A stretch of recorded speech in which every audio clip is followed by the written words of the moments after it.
Hey folks, this is Jason Lewis, the producer of the From the Shadows podcast. I just want to remind you about our website, FromTheShadowsPodcast.com. We have a Facebook page. We would appreciate it if you like and follow. Also, join our discussion group on Facebook called After the Shadows. We have a Twitter feed. Please follow us on Twitter. It can be found with @podcast_from. Follow us on Instagram at From the Shadows Podcast. We have a YouTube channel. Go to the search bar at YouTube and put From the Shadows Podcast, and please subscribe to that channel. We are also on the Odyssey Radio Network, and we can be found there at odyssey1.com. We're still on the traditional podcatchers that everybody loves to listen to us on. We get a lot of feedback, so please rate the podcast and communicate with whether you're on Spotify, Stitcher, TuneIn, Apple Podcasts, Podbean, or Google Podcasts. We're there, and we appreciate it when you leave comments for us. We also have a Patreon page. It can be found at www.patreon.com/FromTheShadows. You can receive books, stickers, coffee mugs, and special content just for our Patreon subscribers. Check it out for yourself and see what packages that we have to offer. Well, that's all I have for you right now, folks, and thanks for being a part of the From the Shadows podcast family. So with that being said, let's get this episode started. Hey everyone, before we get into this great episode with Brent Thomas from the Paranormal Portal, we want to thank our newest Patreon member, Andrea. She is a huge fan. She especially loves our Ozark Howler episodes. So for anybody listening to this, because since it's a regular Friday episode, if you haven't caught one of our midweek howls, Jason, what do you think? Check it out. Check it out. Yeah, Check it out. I believe that it'll give you a little entertainment and get you through the hump day so you can finish your week strong. Do not bring your children. Yes, do not bring your children to the midweek howl. Absolutely. But yeah, if you would like to join Andrea and being a Patreon, you can just go to Patreon. Patreon.com/From the Shadows Podcast. Yeah. And listen to me, the judge, on a very special episode of Cryptid Court. Cryptid Court. All rise. All rise. Cryptid Court. Yeah, there's Cryptid Court. There's a special Ozark Howler episode every month. Every month, and then there'll be a new episode of the Cryptid Court and a special listener read to you by the judge. We got a January episode coming up pretty quick. Yeah, and there'll always be listener episode where we hear something from you, the listeners, who choose to put it out there. Share a little and story. We really enjoy it. Yeah. That's only for our Patreon. And soon in the near future, we'll be having, we have a ghost hunting division, paranormal investigation, and we'll be putting some things out there for that just for our Patreon subscribers. And if you happen to need some Epicac syrup around the house and don't have any, you can check out Jerry's OnlyFans page. That will on that guaranteed to make you sick. On that note, we hope you enjoy the upcoming episode. We'll get out of here now, but thanks, Andrea, for joining the Patreon family, and on with the episode. Hey, everyone, this is your host, Shane Grove, and welcome to the From the Shadows podcast. And with me, as almost always, is the judge. Greetings. So lame. Oh, I was trying to do Edmond Dantes from Count of Monte Cristo. Oh, God. When he comes down from the balloon. Oh my God. It's one of my favorite movies. So It was lost on you. It was lost. I think it was lost on about 99. Jason knew it. He looked at me, gave me a wink. He's like, Edmond Dantes. You sign his paycheck. He has to give you a wink, no matter what it is. Hey. And also joining us is Jason, the producer. Jason, what's up? Salutations, everybody. I'm doing good. How about you, Shane? All right. See, I'm going to wink at him because that's the reference to Charlotte's Web. God. Oh gosh! Well, welcome everybody to the literary corner here, from Crawford County, Ohio. We're very well read. Yeah, we're very well read. Charlotte's Web and the Count of Monte Cristo. Where's my Mad magazine? And various comic books. Let's throw that in I there. thought you were a big fan of Cracked. So before we go any further to the left of center, we want to welcome, and we're super excited because we're really like, have you ever heard of outkicking your coverage? You know, like when you Get it's a like girl you and date a she's- girl that's way too pretty for you. Yeah. So our guest is way too big or important or well known for us. We have Brent Thomas with us, the host of the Paranormal Portal. Brent, welcome to the show. Thanks, man. That was quite an intro, man. I want to hire you for that. Well, I can do that and balloon animals. So, perfect. Any party you need me to attend, I can give you an intro and entertain the kids. That's right. Well, that was a hell of an intro. We are super excited to have Brent on, and the thing about our show is we try to get into a lot of diverse subjects, and so about every second or third episode we might have a cryptid, but tonight we're going to go into a different area of the paranormal and the unknown. So excited to hear his experiences. I'm excited to share them with you. Thank you guys for having me on. That's awesome. So how did you become the host of one of the biggest paranormal podcasts around? No, you said that wrong, Shane. It's one of the biggest and the best, okay? Okay, I'm sorry. Put the best in there. Jeez. Let's get it right. First of all, I'd have to correct you. I don't believe that we're that big, but I really appreciate that the accolades you guys are raining on me here. But it's getting bigger. I mean, all the time. It started out as just an idea that I had, and I used to work in marketing, and I had a gentleman that's contracted to the company I was with. And I was like, hey, I'd like to do a paranormal show, because he also owned a Truth Frequency Radio. His name is Chris Geo, and he and I were great friends, and I just pitched him the idea, and I was like, I'd like to do the show. And it was funny because, honest to God, the show came pre-formed. It was like I just pulled it out of the ethers. I said, I want to call it the Paranormal Portal. I want to do this, and this. He's like, yeah, it sounds great. Why don't you come on and we'll do it? So it started out as an internet radio show on TFR. And I did that for about 6-8 months. And then I started incorporating the YouTube streaming into it. And we were on TFR and YouTube, continually.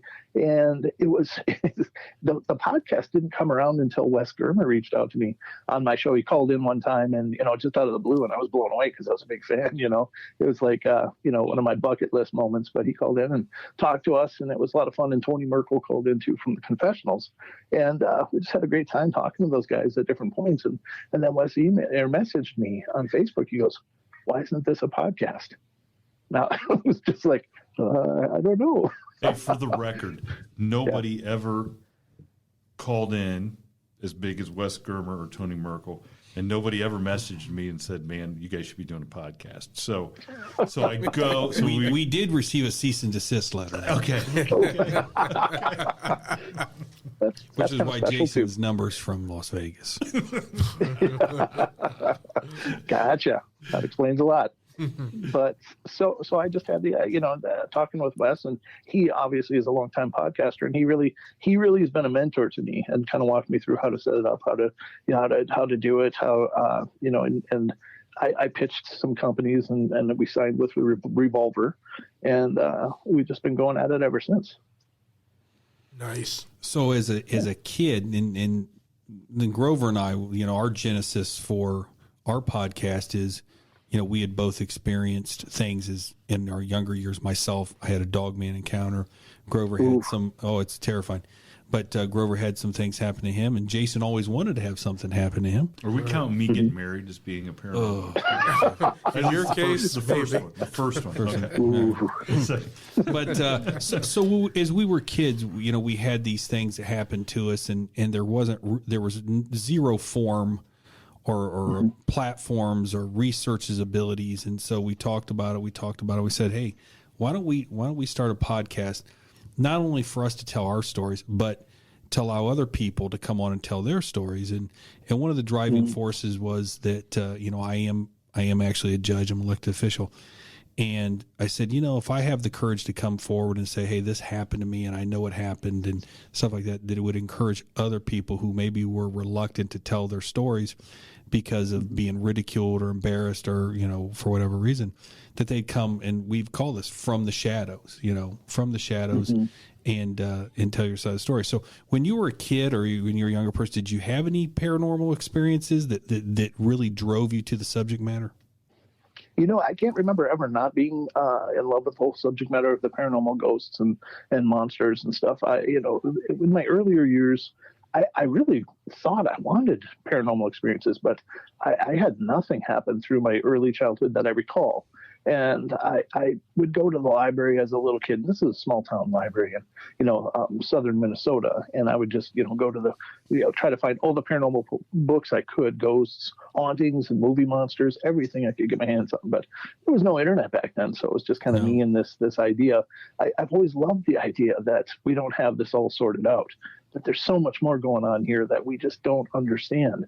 And it kind of overrides that hubris of, the world is mapped and cataloged. It's already done. It's like, no, it isn't. I love the world of discovery and mystery and that there's still these treasures out there to be discovered. And I didn't really have any experience that I recall until I was about 14.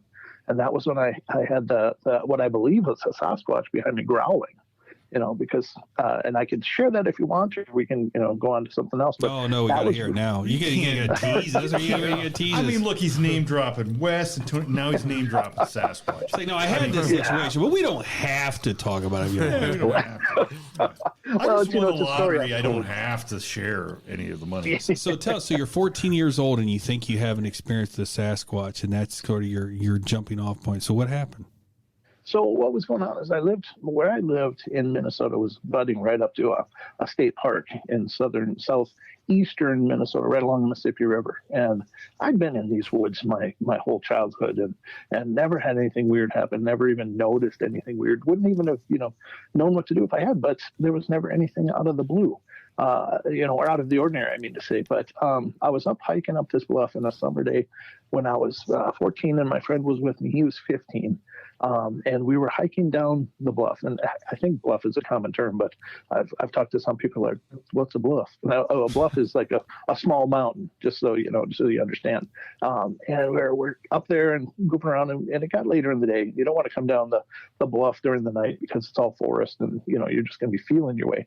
I've done that as well as a side note, and that's no fun. But we decided to head down, and we're going down this dry run. It's only a melt-off run where spring melt-offs have carved this creek bed or stream bed, and that's only active during the springtime. But we're walking down this, and we get to this point that's like a waterfall. It's about an 8-foot drop, and we're taking a break. We stop and take a break, and we're looking at the creek bed ahead of us, kind of plotting our course.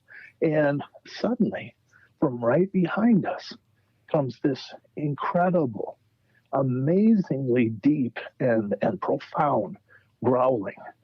I mean, it was right behind us, and we didn't see anything coming down. We didn't see anything going in, and suddenly it's right behind us. Now, I'm here to tell you, gentlemen, I felt this as much as I heard it. My body was vibrating. Other people have described that, that the guttural growl that you, not only do you hear it, but you feel it, like you feel it. Yeah, Wes described something like that. Mm-hmm. Yeah, he has. But I was standing there and I was frozen. Now, I hear people talk about I couldn't move. I was like frozen. I mean, I could have moved, but whatever was making that sound in my mind was going to kill me. And the one thing that I was going to take away from it was I didn't see it coming. I didn't have to see it coming. So I was just frozen. I didn't dare move. Whatever made that sound was so imposing. Now, this is southern Minnesota. The biggest thing I ever saw in all of my childhood and all my years growing up was a white-tailed deer, and they don't growl.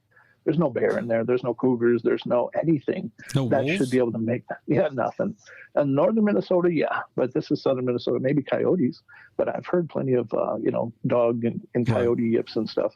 Nothing like this before. And we just froze. We were just standing there, unable, unwilling to move. And finally, I said to my friend, I said, "What is that?"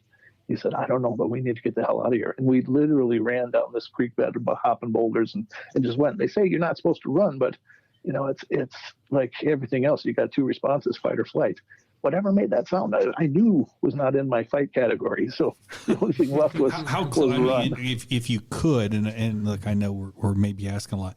How many feet away do you think it was? It sounded like it was like about 8 feet behind me and about 4 feet or more higher than me. And I don't know how the hell it got there. I don't know where it came from. I never did see it. So I'm carrying this in my lifetime, all my life, carrying this idea that there was something that growled in a growl that I couldn't even, conceptualize. And outside of the fact having experienced it, it wasn't until, maybe a decade or 15 years ago when I really started researching Bigfoot hard and heavy. I started looking for, seeing the signs that people attribute to them. And I went back up into those woods. And I started finding things like tree breaks and, these weird structures and stuff. And it was like, oh my God. And suddenly it put a kind of an identifier to it. Now, I can't say it was Sasquatch, but I can't imagine it was anything else. Holy moly. Yeah. Yeah. Yeah, look, that's a lot different than the guy that's driving down the road and he sees something cross the road and he thinks yeah. And I'm not going to get into my dogman encounter. Our listeners have heard that enough, but when you are out in the middle of nowhere and there's no escape, there's just no escape unless you just run. It's just terrifying. It's just terrifying. And we were about the same age. I was about 15. It changes you forever. And then, like you said, we didn't have internet. There was no frame of reference, for me. Right. So you start this journey of what was it? How did I really escape from it? And things like that. I thought I was done peeing my pants. Yeah. I thought they were through with that phase, right? Oh no, it'll bring it all back in a hurry. I knew. I got full disclosure. I knew what Bigfoot was even back then, because Leonard Nimoy told me on In Search of it was a monster in the Pacific Northwest, not in Minnesota. Yeah, southern Minnesota. See that, Grover and I, we said this many times when we were kids. The things that the reference points that you had was Leonard Nimoy's In Search of. In Scholastic books. When we were in school, when we were in elementary school, every so many weeks you'd get this, flyer from Scholastic books, and you could pick out, books from it. And God bless my parents. They didn't buy me a lot of toys and different things like that. But if I ever asked for a book, they bought it. And I remember always going through the Scholastic books, and I'd put a check mark by the books that I wanted. And it was always something that had to do with Bigfoot, the Loch Ness Monster, the Bermuda Triangle. Yeah.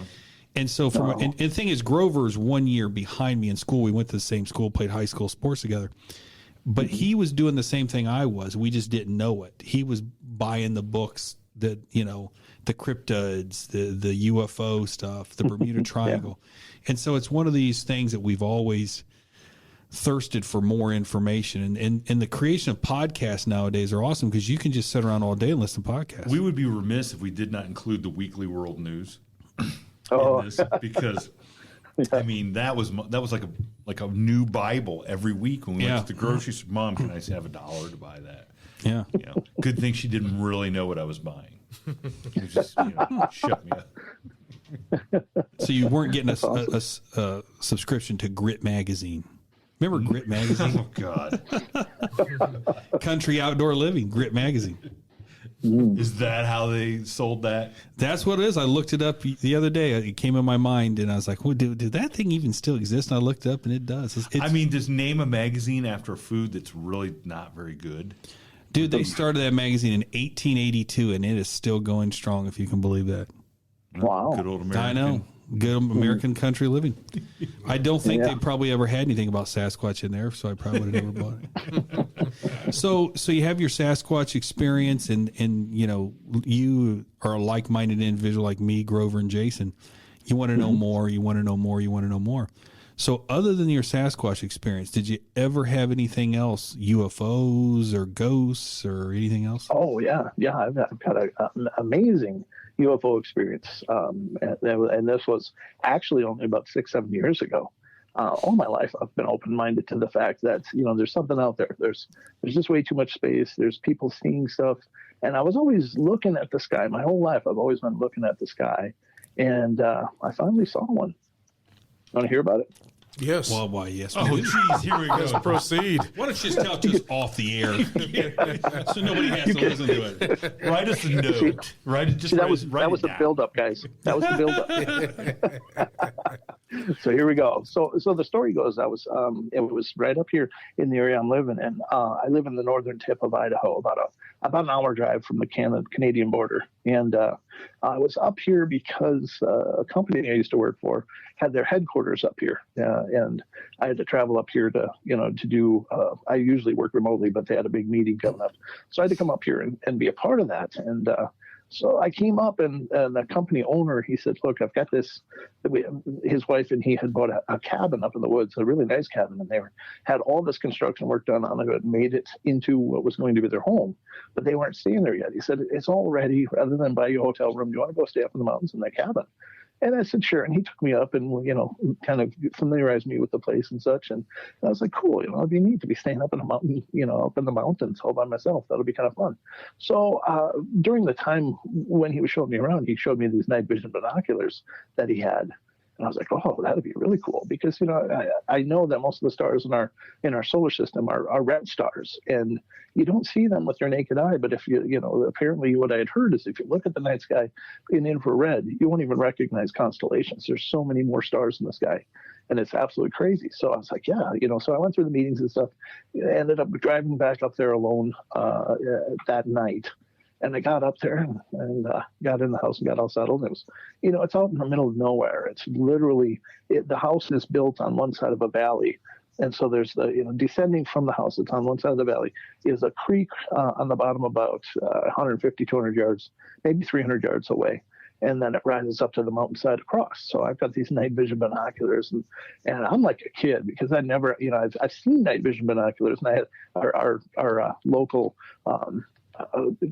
National Guard had an open house one time, and I could use them in this little room. And I was like, I was really having a ball. So I'm out there with night vision binoculars, and they're only four power, so they're not really magnifying much, just a little bit. And I'm looking at the night sky, and no kidding, if you ever get the chance, I really encourage it, especially if any of you out there are star watchers who like to look at the night sky. Get a pair of night vision goggles, binoculars, monocle, whatever, and check out the night sky like that. You won't believe it. But it was just ablaze with all these lights. And it's way out in the middle of nowhere, so there's no light pollution or anything else. It's just a pristine, amazing night sky. You can see a hell of a lot of night sky without anything as well. There was a little bit of ambient light, like a sliver of moon, and it wasn't like pitch black, but it's very dark. And it was late spring, as I recall. And I was up there looking at this night sky, and I started paying around because now I want to see what can I see with these things. And I'm looking at the opposite side of the mountain going up, and I can see all the trees and stuff. I'm like, wow, this is really cool. And I'm playing around to see what I can see. And I looked on the side of the valley that I'm on. I looked down the driveway all the way down. It was, without any aid, it's just this black mass, but with the night vision I could see all the way down the drive. I was like, wow, this is amazing. And then I panned up, and I'm panning up this huge conifer, like a ponderosa pine or something, and it's about 150 yards away from me, and it goes up, and I get to the top of it. I'm planning on looking at some more stars, but I get about 30 feet above that, and there, right above this tree, is, no kidding, a huge flying saucer just sitting there.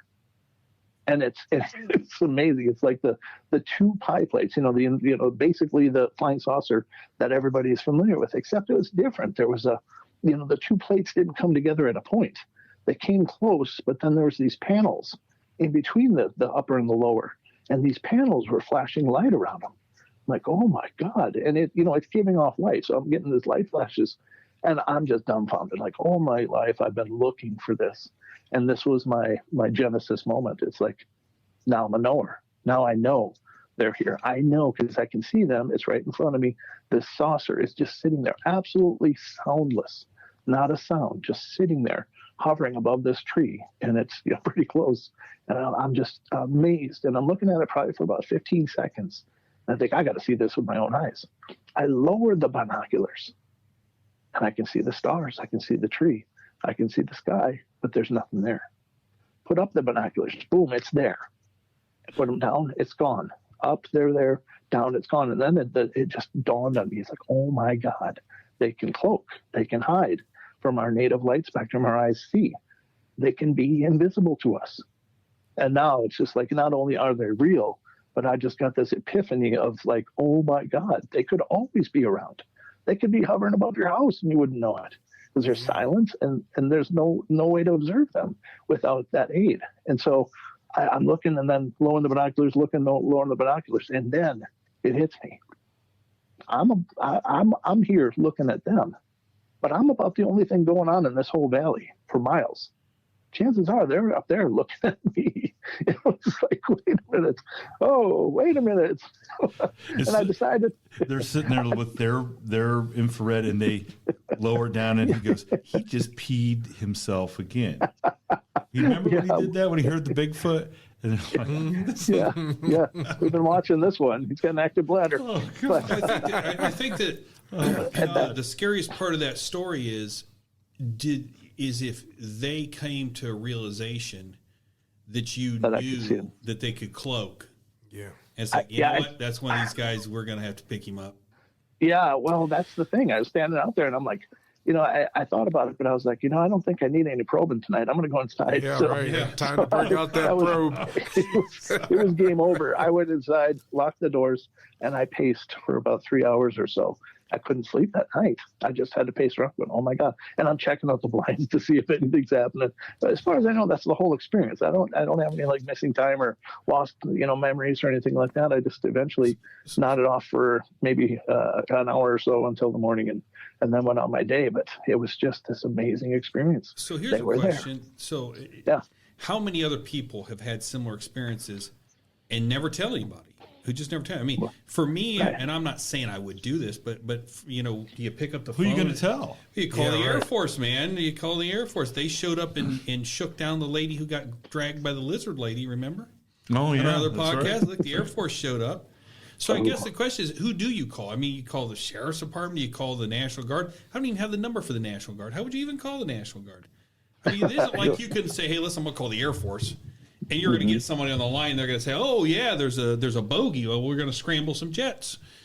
You can't do that. Well, here's I think the most fascinating thing about his whole story is that it was there the whole time, and he just couldn't see it. How many times have people been out there like me? I had a place out in the desert. I know the sky he's talking about. When you're out in the desert at night with a telescope in the back of your pickup truck, coyotes around you, and you can't see them walking around out in the desert, but they're there.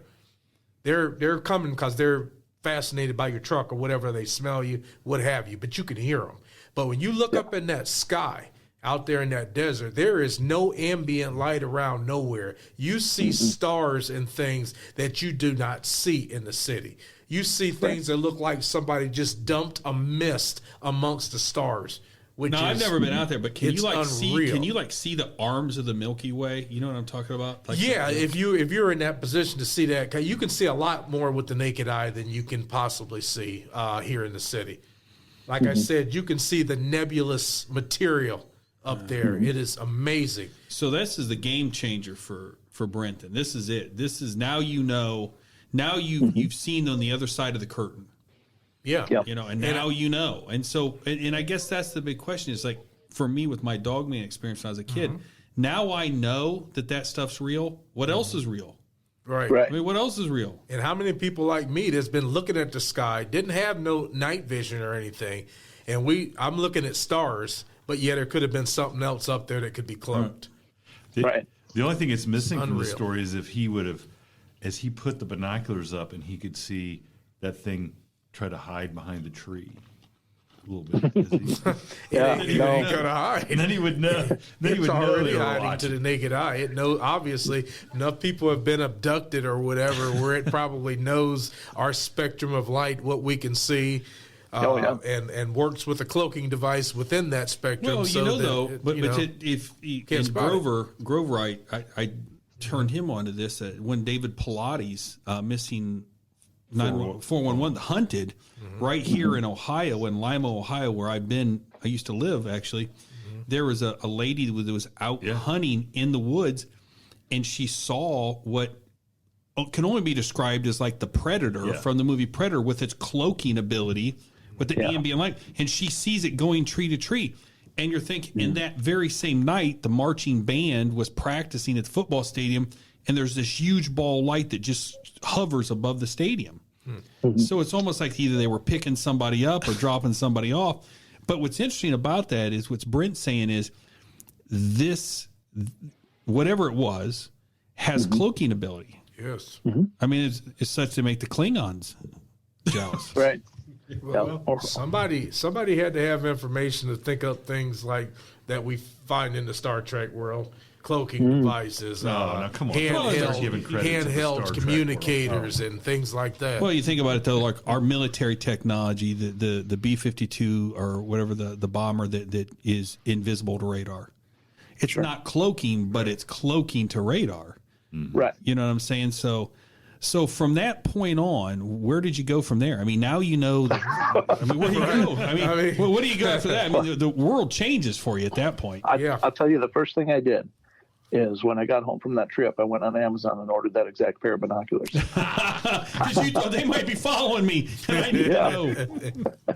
Well, I mean, just the idea that they could be anywhere. I mean, was that the first time they were watching me? Could they be watching me more than just that moment? I didn't know. But I was like, the realization that they could be anywhere at any time and we would have no idea. Right. And so I wanted to go and start looking at the night sky. Now, I will tell you that I've looked up in the night sky. I actually recorded a segment of something that I caught here right out my back door. It's nowhere near as magnificent as what I'm describing to you.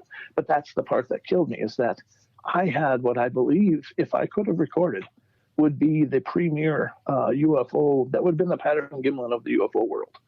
I experienced that. It was right there in front of me. And it was this incredible moment. But since the binoculars didn't have a record function, I mean, it could only be a personal experience.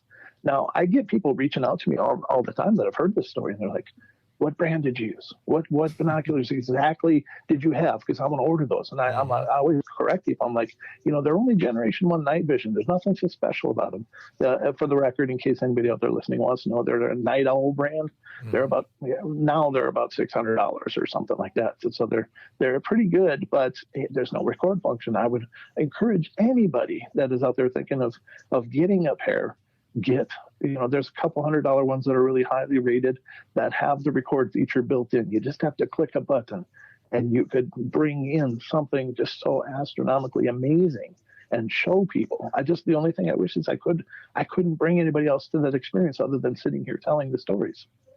But I have since. So what I've done is I've actually rigged up a GoPro knockoff to sit in one of the eyepieces, and then I can look through the other one. And I've caught some interesting things. Most of them are really, really high altitude stuff, moving around, doing change of directions and crazy like crisscrossing patterns that are almost look like they're going to impact. And I can't imagine. There's a lot going on here. I'm pretty sure of it. But I just encourage people, if you have the means, try to get a night vision binoculars or set up and look up at that sky, because I think there's a hell of a lot more going on than we know. Yeah, George Norrie even talked about that on his show one night. He went out. Okay.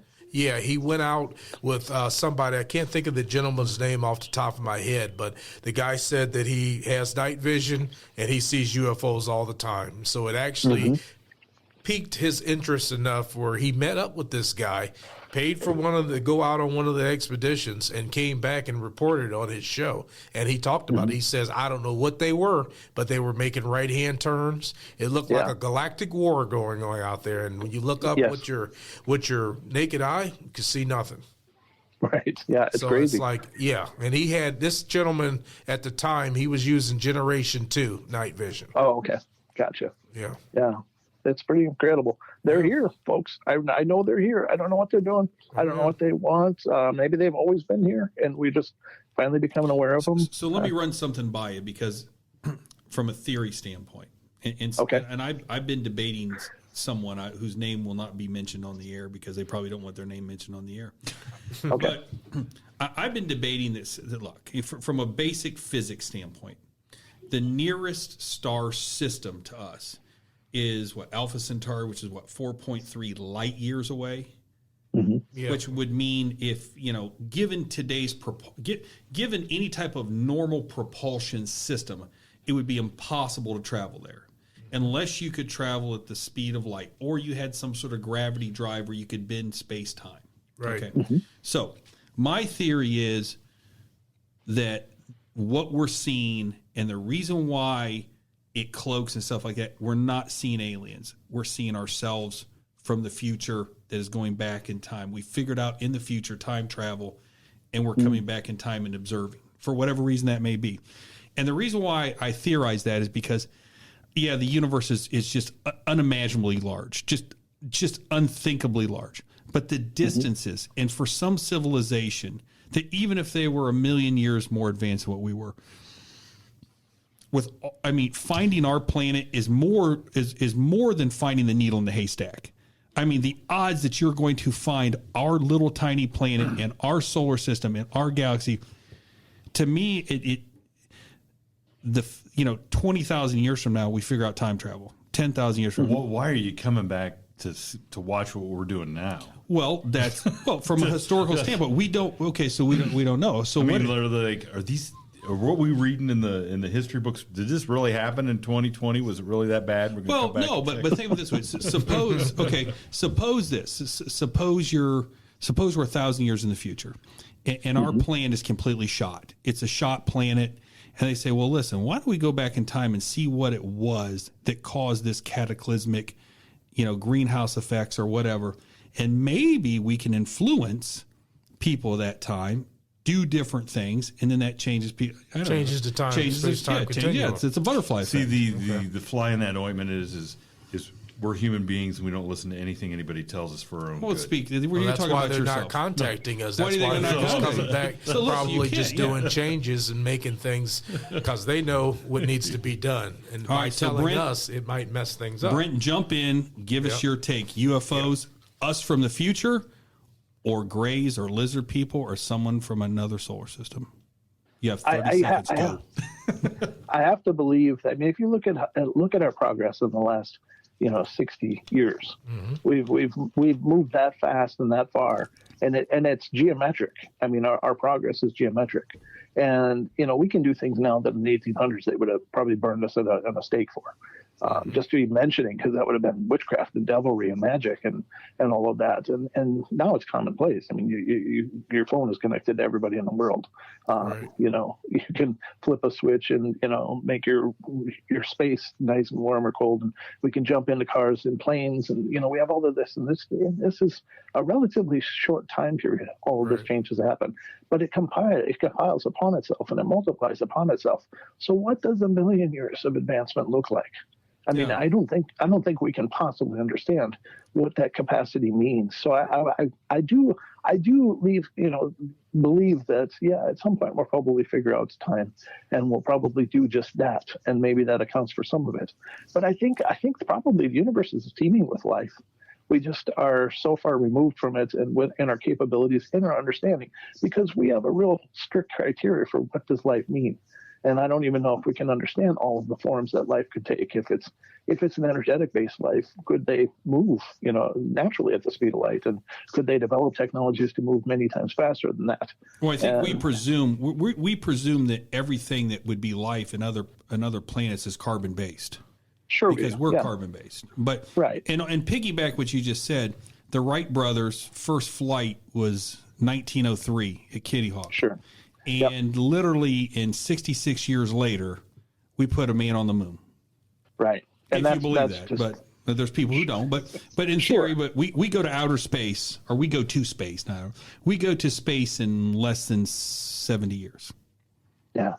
And that's a huge leap. And then that's just with some rudimentary understanding of technology and how is that compiling and how is that multiplying itself. And, when AI is developing things and that's a scary thing in itself, don't get me wrong, but how much quicker will technology evolve? And it's, starts with a basic understanding. So I don't know. I can't say what they are, where they are from, all of that. I think that there's probably more than one source for this stuff. And we're just kind of along for the ride at this point. We're in the cheap seats looking down, but I think we'll move up. Yeah, and we're just assuming that they've just been coming around since the 40s. You know, when if they've been here since the 40s that we think of, they've been here probably since the very beginning. Well, you look at some of the strange mummies from South America and stuff. There's something mummified down there that's not us. So right. Well, interestingly, when you look at archaeological ruins and stuff like that of all these different civilizations, all of them have some sort of glyph of what looks to be like a spaceman wearing a space helmet. They all have. Yeah, they all have these. And these are civilizations separated by hundreds, even thousands of years, and halfway across civilizations that never would have ever had any contact. Nope. But yet they have the same drawings. Now, is that time travel, or is that that's? I'm just throwing a theory out there that you love the time travel. I like the time travel thing, man, because I'd love to be able to time travel. I think it's fascinating too. Believe me, I think that throughout the course of doing the show, I've covered thousands of stories of different phenomena, and I'm really fascinated by the ones where people are in a forest and they turn right, and all of a sudden they're in a whole different ecosphere, and everything's changed. What day was night, and they're where they were in a forest, they're in a jungle, and things like that, just from turning. So it's like there's obviously a natural precedent of some kind where the laws of physics as we understand them break down and things like that happen. And maybe a future version of ourselves will have that all sorted out, and maybe that network of weirdness expands throughout the known universe. Well, the one thing we know that science has physical laws. We understand the physical world. We understand physics. Well, our science. But our own science also knows that the laws of physics break down at the molecular level, that you start that's where you get into quantum physics. And we know that the rules that apply at our level do not apply at the quantum level. We know that. Now, why that is and how that affects time slips, portals, wormholes, time travel, we have no idea. But we do know, even with our rudimentary, if there's civilizations that are a million years more advanced than us, we do know at the quantum level, the laws of physics break down and do not apply. So, or they assemble to the expectations of the observer, which could also potentially, change everything. So we just brought up time slips. Are you gonna beat him to teasing us with it by throwing it out there and making slips? This is fascinating. See, now Jason, this is Jason's area of expertise. Jason's a very cerebral guy, very smart guy, reads all kinds of stuff, and he's sitting around bored with all this Bigfoot stuff. He's like, finally, I get to sink my teeth into some quantum mechanics. I love it. I love it. Well, I had a time slip. I think it's more of a space slip. And if you guys would like, I'll share that with you. And it's not a really long story, but nonetheless, it was incredibly profound. And thank God I had a witness with me, because if I didn't, I would have thought that I might have stroked out or something. But what happened was I have two older children. My oldest child is now 25, and my middle child is 19, and then I got a 5-year-old. So do the math. Okay. I got them spread out pretty well. But the way it was, through my two older children, God, this is going to get really autobiographical. Anyway, I was bringing my middle child. By the way,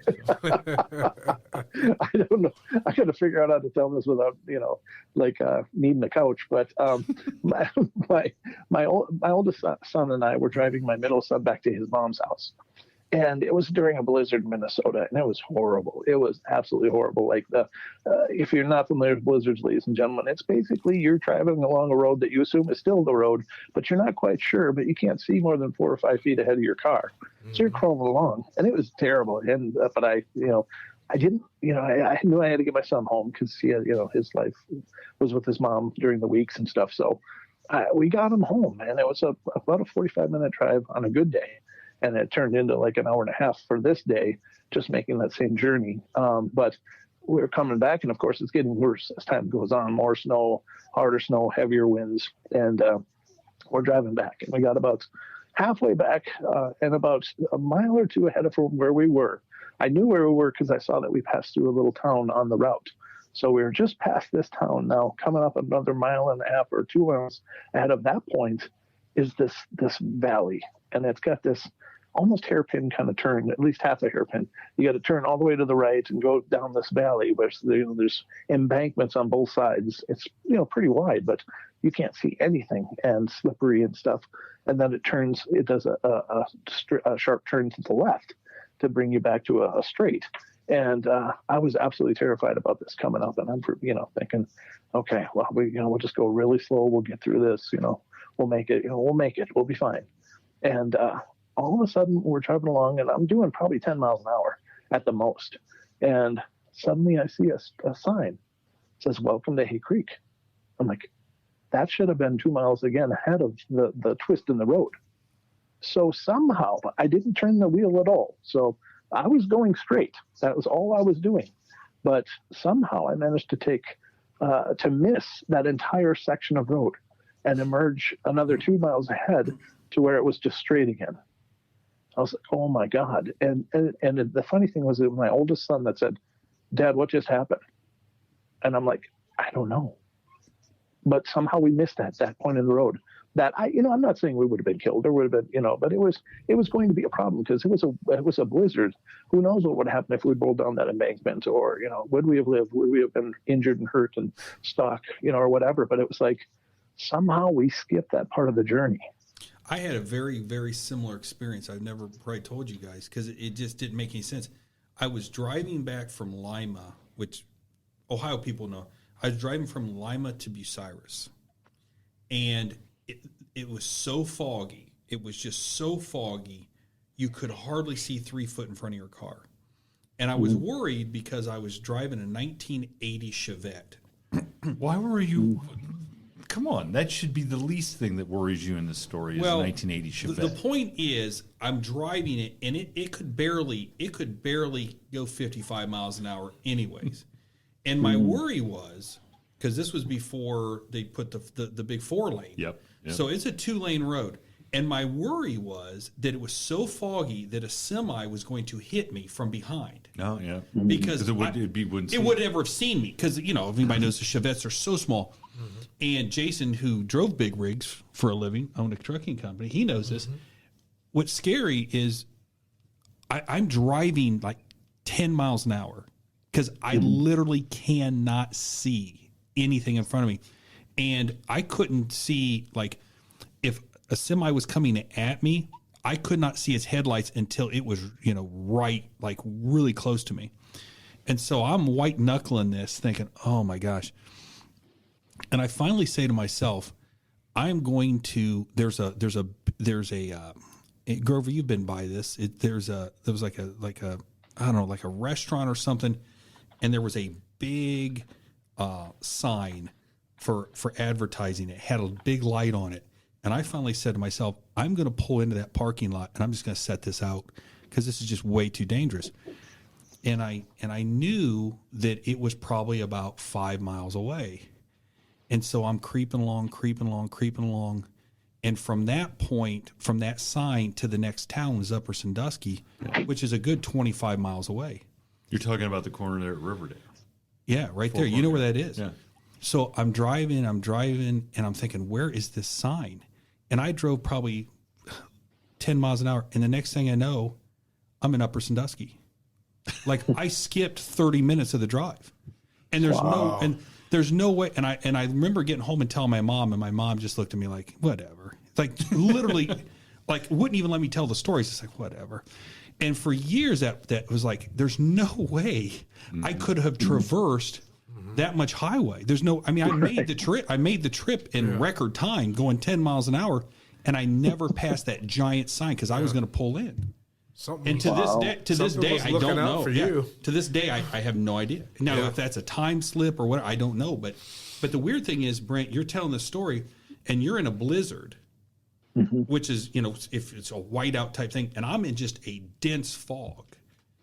Oh, yeah. So you wonder if the weather conditions play some sort of, when you're driving in the blinding snow, and you just totally lose all, track of even where. Oh, you do, yeah. So, and it's like disorienting. You just wonder if that somehow messes with your head, and you don't realize that you actually traverse that much time. Yeah. Or does extreme weather have something to do with the magnetic? Because the energy from the storms, does it have something to do with magnetic pull?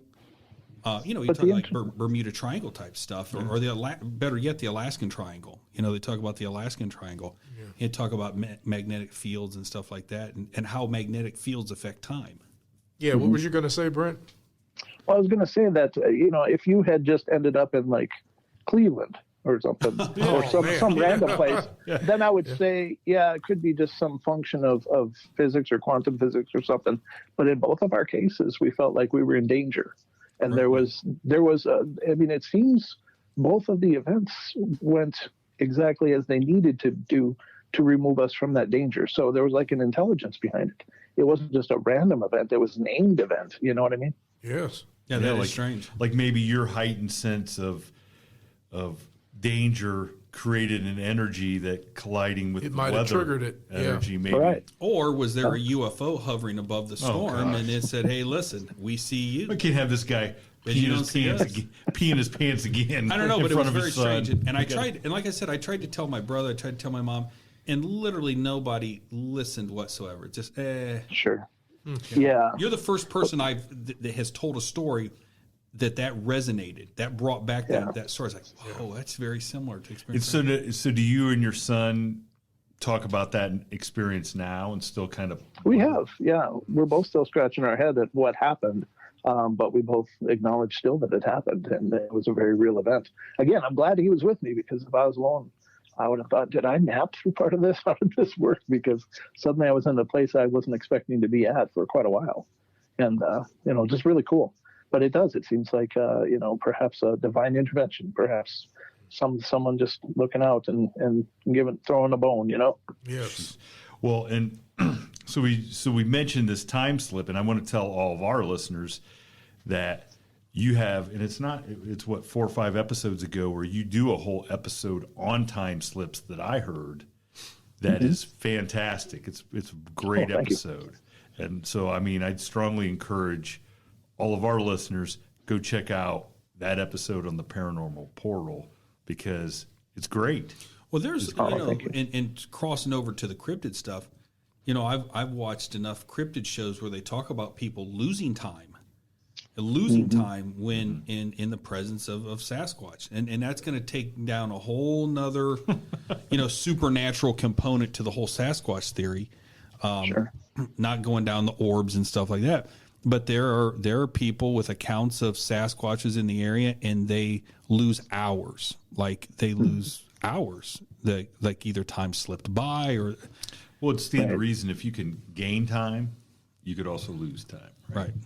Well, keep in mind, time doesn't exist. No, time is something that we've created time as a measurement for our lives. But time doesn't really exist. For the post office to be on my back every second of when the time day. Doesn't exist, what are they talking about?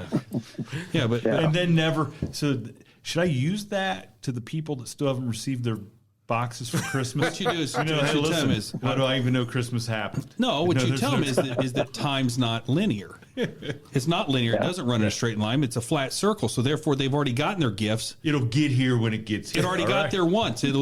Time will come back. You already got it once. They'd enjoyed it. Had a great time with it. It'll come back around. So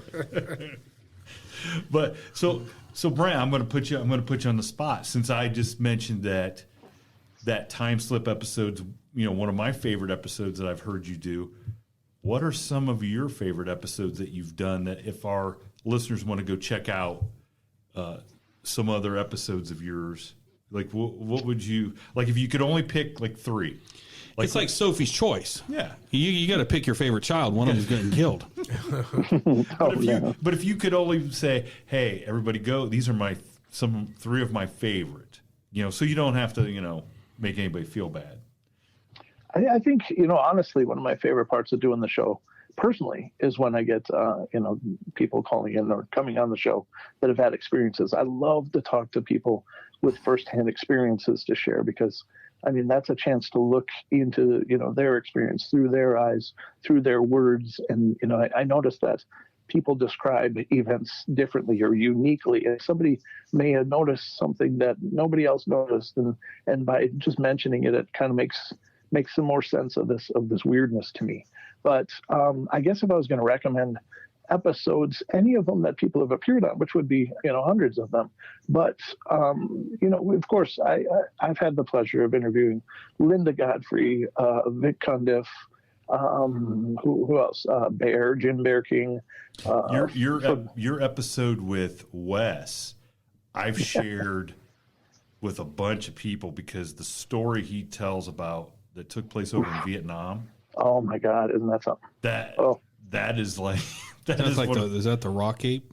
No. All right. No. This is the giant. Oh, okay. No, yeah, there's the rock apes, of course, are over there as well, according to some veterans. But these are literally like 15-foot giants that were assaulting a village. And he talked to the gentleman who was there and experienced it, but that gentleman never did want to go public himself with it. Wasn't he like a colonel? Wasn't he like a colonel or something? Yes. Yeah. And by the way, Brett, two of the people I shared that episode with are sitting in the room with me, and it's obvious they didn't take the time or my recommendation to listen to that episode.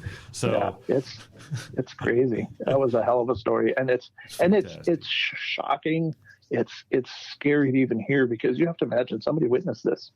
I mean, what would that be like? And it's kind of like any other paranormal event. It's one thing to go to a group of people and say, "Hey, I just saw this shadow move across my wall." I was like, "Oh, did you? Okay." But if you're the person seeing the shadow move across your wall, it's huge. It changes your paradigm. It redefines reality. And I can't imagine what it would be like to look at something 15 and 20 feet tall, like biting people in half and terrorizing an entire village. I can't imagine the horror. Yeah, that was an amazing. So I will tell everybody, go check that episode out for sure, because that episode was fantastic. Because every story he told from his show was, it was like three of the best stories. I mean, it really was for sure. So, and it was awesome to have an opportunity to review those with him. But yeah, and I would recommend the Linda Godfrey ones, the Vic Cundiff, we actually, Donald Raymond Schmidt has been on our show a couple of times. And if you're not familiar with him, he's, and you can find these both on our podcast and on our YouTube, because I ported some episodes over to the podcast from YouTube. But Donald Raymond Schmidt is one of the premier researchers of the Roswell incident. And if you ever want to have your bacon cooked, listen to those episodes, the detail and the information that he goes into, where he's talking about what actually happened there.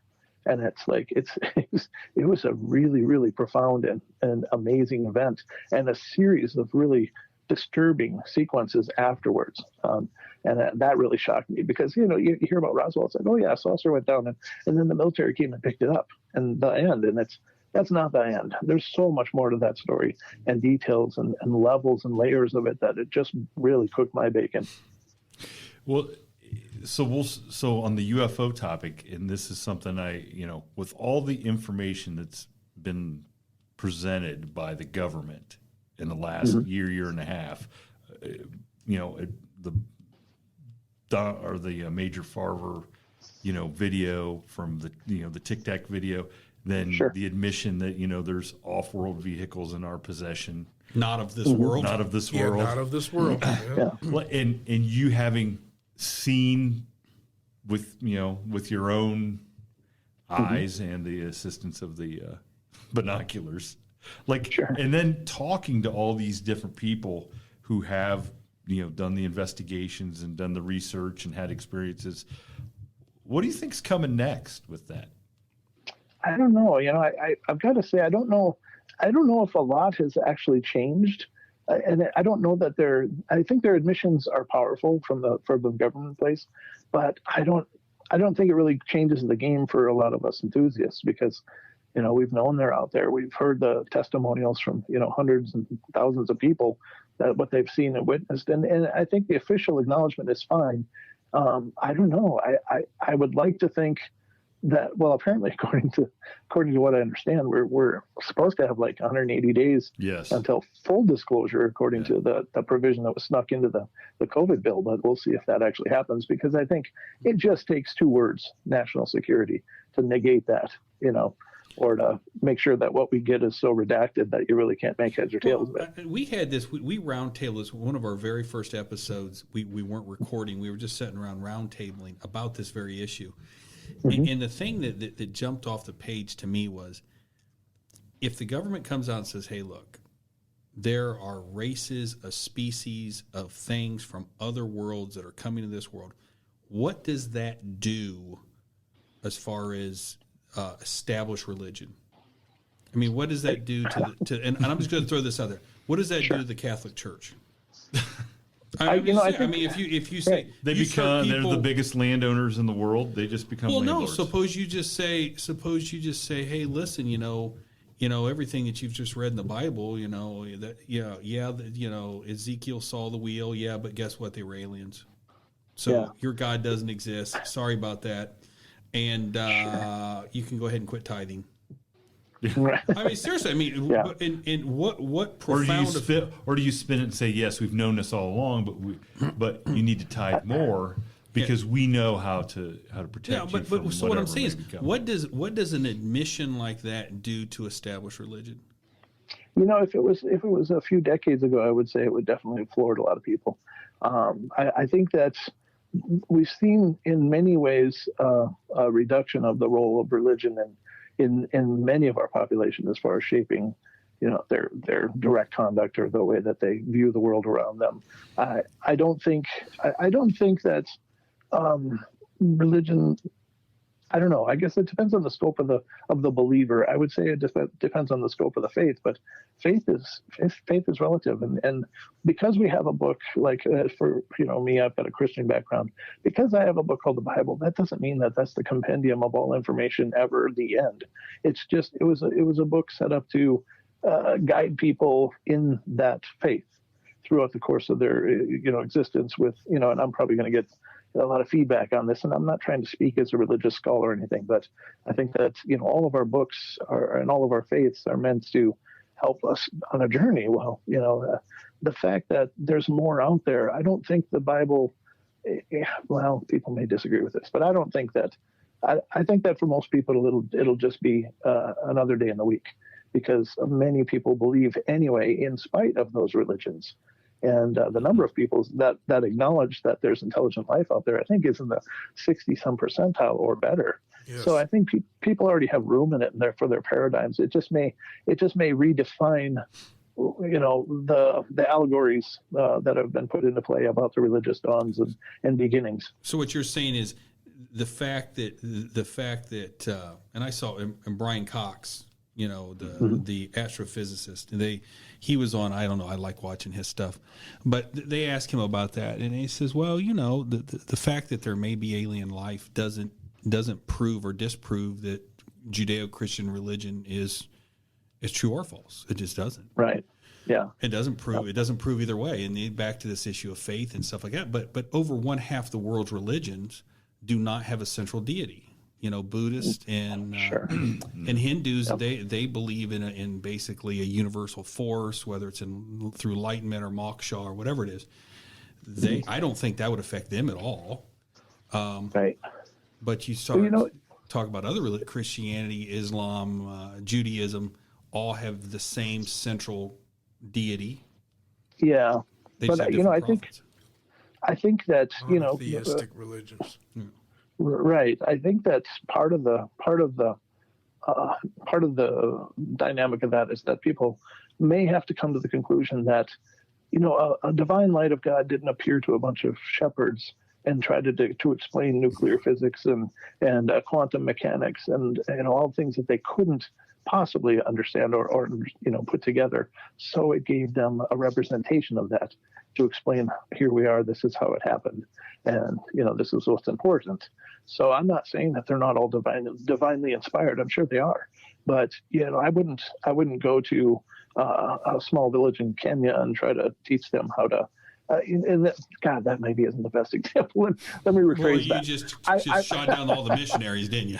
Yeah, no, but you wouldn't go into a primitive village and try to teach them how to program a computer right away. I mean, people, they wouldn't have that understanding. And so I think the information was given to them in a form that they could understand and write down and pass on. And, the fact that we've maybe learned a little more since then, I don't think is a deal breaker. Right. It's like trying to teach your 2-year-old how a supercomputer works. It's like us. Yeah. It's like us trying to figure out, are these aliens time travelers or coming from another planet? We're doing it with the information we have. Right. We have at the time. And maybe that information is being bled to us in small bites to prepare us for a understanding somewhere down the road. But Brent, it didn't strike you kind of odd though in what was it, July, when they came out and made the remark the Pentagon did about the off-world vehicles? I mean, it does. And nobody cared. I celebrated. Nobody cared. I know. You celebrate, but nobody made a big deal about it. That should have been the front page of every news. That should have been the front page of every news source in the world, and it just wasn't. It's almost like they said, okay, why don't we wait to leak this out when there's all this other crap going on? Yeah, all this chaos. And it's become like people. I'll give you an example. I think people are more worried about getting a $600 stimulus check than they are worried about whether or not there's intelligent life coming to visit. It goes back to what Brent said. Is like if they did come out and it doesn't really affect everybody. Like we still got to go to work, right? It's not like the aliens are coming down and it's going. Guess what? Nobody has to work. Money doesn't matter. Everybody, you don't really own anything. Now, if they show up with this mantra of "to serve man," okay, well, I'm going to be a little nervous about that. We're on to that. We're on to that Twilight Zone episode right there, but especially when they keep weighing me and trying to fatten me up. Is that what you've been doing? You've been preparing. You've been on the alien diet. Yeah, I've been on the alien diet. I just keep getting heavier and heavier. Well, Brent. This has been I think we could talk to you for like hours we said, and hours we and hours. take left turns, and we had no intention of going into quantum mechanics or religion. Or anything.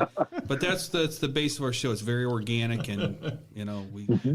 But we appreciate you coming on and hanging out with us because we do. Yeah, especially Jason. This is right up his alley. Yeah, this has been it right here. He's been smiling the whole time. I'm like, what? This is right in his porthole. Awesome. Ooh, hey, I usually get dinner first. Well, do you want to let our listeners know like where they can find all your stuff, your shows, catalog and stuff on YouTube? Yeah. I would love to, as a matter of fact. You guys can catch the Paranormal Portal.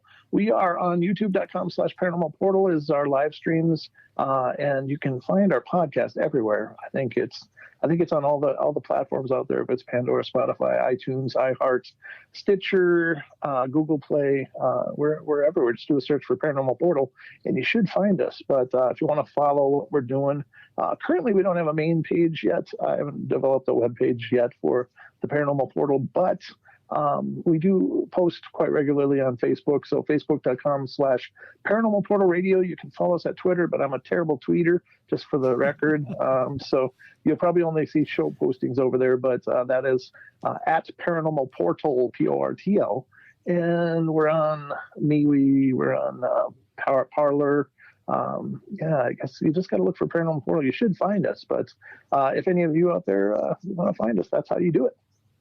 I strongly encourage all of our listeners to go check the Paranormal Portal out. And just a little tidbit, and I called Brent out on this. The theme music for the Paranormal Portal is by you, right? You want to give all the music on the show. Yeah. All the music on the show. I thought it was yakety sax. God, that's Boo. Don't talk back. But yeah, I wear a lot of different hats, and the reason that I used my own music wasn't like an ego play. It was because I started using songs I loved, and I kept getting a bunch of slaps from YouTube about that, and so I decided, you know what, I want this to grow. I want it to expand. The only way to do that is I write music, I play music and sing. So I was like, I'll just use my own music. Nobody can take that away from me. So it was mostly just because I needed something, and the feedback has been really really cool. So I really appreciate that. But if you like the music, you can find it on Bandcamp at brentthomas.bandcamp.com, and you can download songs there. Hey, what happens at Bandcamp stays at Bandcamp. Yeah. There you go. Hey, it's a great, it immediately caught my ear. I appreciate it. Cool. Well, yeah, because there's a lot of bad music on some of these podcasts. Not ours. Ours is good. No, listen, I try to listen. There's many podcasts out there where I will look at the subject matter and I'll say, I want to listen to this, and I get about 3 minutes of just awful music, and I'm just like, I can't listen to this no more. I'm done. I don't get past the music. So it's refreshing to have good music. It is. Oh, thank you. Yes. It is. Yeah. Yes. And my hat's off to anybody class that act. can do that. So. That's why he's the best, right? That's right. Absolutely. The biggest and the best. Hey, Wes Germer doesn't come up with his own original music. He just steals everybody else's. So But he's at that phase where he doesn't have to anymore. He's That's like, true. step up your game. I'm above and beyond that, is what he'll tell you. Well, Brent, Amen. Brent, thanks a lot for coming on and hanging out with Wes us. can buy the rights to the Beatles songs. Oh, gee. Yeah, there you go. I appreciate you guys having me, man. It's been a pleasure. I enjoyed talking to you. I got to tell you, I love your format because you approach this the same way I do. It's just I want to have fun and discuss this stuff. A lot of shows out there, and they're fantastic shows, but they keep things real dark and brooding and stuff. And I like this format. You guys are doing it right, man, for sure. Yeah, We appreciate Coming that. from you, we really do appreciate Yeah, that. we Thanks. appreciate that. Yeah. And so, can No, I I'll give be- you then everybody that hammers us about our format? I'll say, and No, you they can say reply. you guys need to be more like Wes. We've heard Oh that a lot. God, I hear that too. I get that one all the time. And I said, the good thing is that I am a friend of Wes's. He's a friend of mine, and Wes likes my show. So, Well, I've been on Wes's show, and it's a good format, Yep. and he does it the right way. Yeah. But his style is not our style. Yeah. And No, exactly. And so it's taste fancy, as they say in the law, but Taste fancy. taste they really fancy. say that in the law. That's a case. Yeah, I don't know that I want to be It involved goes in any all law the way that back uses. to a guy that had a swimming pool installed, and the tile color that he wanted, it wasn't the right color to him, and the judge, the famous Judge Learned Hand, said, Ooh. It's taste fancy. Wow. And on that note of the People's Court, we will. It's cryptid court. Cryptid Court. That's right. Hey, Brent, we really appreciate you Check that coming out on. on our Patreon page. Yeah. Oh gosh, Cryptid shameless Court. plug Shameless plug. on our own Yes. show. So, Absolutely. so Brent, thanks a lot, and we encourage all our listeners, go check Brent out at the Paranormal Portal. You will not be sorry because he has a great show. Absolutely. So Well, thanks, thank you, Brent, gentlemen. and we will we'll talk. Stay in touch. Yeah, we'll talk to you. Yep. Thank All right, you. guys, take care. Thanks for having me on, and you guys have a great day. Thank you. You do the same. Bye. All right, take care. Thank you for tuning in to this week's episode of the From the Shadows podcast. Until next time, never shy away from the darkness or what may be lurking in the shadows. We are out.